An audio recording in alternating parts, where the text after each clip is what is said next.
வேதாகமம் புதிய ஏற்பாடு வெளிப்படுத்தின விசேஷம் 10ஆம் அதிகாரம் இறுதி தண்டனை. பின் வலிமை மிக்க வேறொரு வானதூதர் விண்ணகத்தில் இருந்து இறங்கி வர கண்டேன். அவர் மேகத்தை ஆடையாக அணிந்திருந்தார். அவரது தலைக்கு மேல் ஒரு வானவில் இருந்தது. அவரது முகம் கதிரவன் போலவும் கால்கள் நெருப்பு தூண்கள் போலவும் இருந்தன. திறக்கப்பட்ட ஒரு சிறிய சுருளேட்டை அவர் தம் கையில் வைத்திருந்தார். தம் வலது காலை கடலின் மீதும் இடது காலை நிலத்தின் மீதும் வைத்திருந்தார். சிங்கம் கர்ஜிப்பது போல் உரத்த குரலில் கத்தினார்.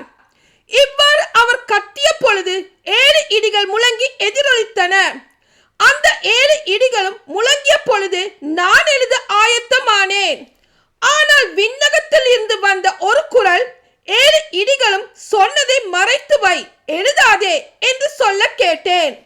நான் கடலின் மீதும் நிலத்தின் மீதும் நிற்க கண்ட வானதூதர் தம் வலக்கையை விண்ணகத்தை நோக்கி உயர்த்தினார்.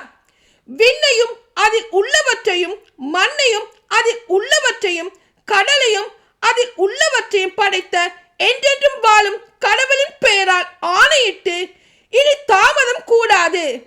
7ஆம் வானதூதர் எக்காலம் முழக்கப் போகும் காலத்தில் கடவுள் தம் பணியாளர்களான இறை வாக்கினர்களுக்கு அறிவித்திருந்தபடியே அவரது மறைவான திட்டம் நிறைவேறும் என்றார். விண்ணகத்தில் இருந்து நான் கேட்ட குரல் என்னிடம் மீண்டும் பேசி, கடலின் மீதும் நிலத்தின் மீதும் நிற்கின்ற வானதூதரின் கையில் உள்ள பிரிக்கப்பட்ட சுருளேட்டை நீ போய் வாங்கிக் கொள் என்றது.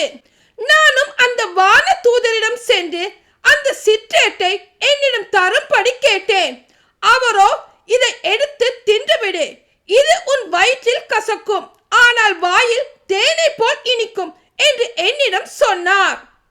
உடனே வானதூதரின் கையில் இருந்து அந்த சிற்றேட்டை எடுத்து தின்றேன். அது என் வாயில் தேனை போல் இனித்தது. ஆனால் அதை தின்ற பொழுது என் வயிற்றில் கசந்தது.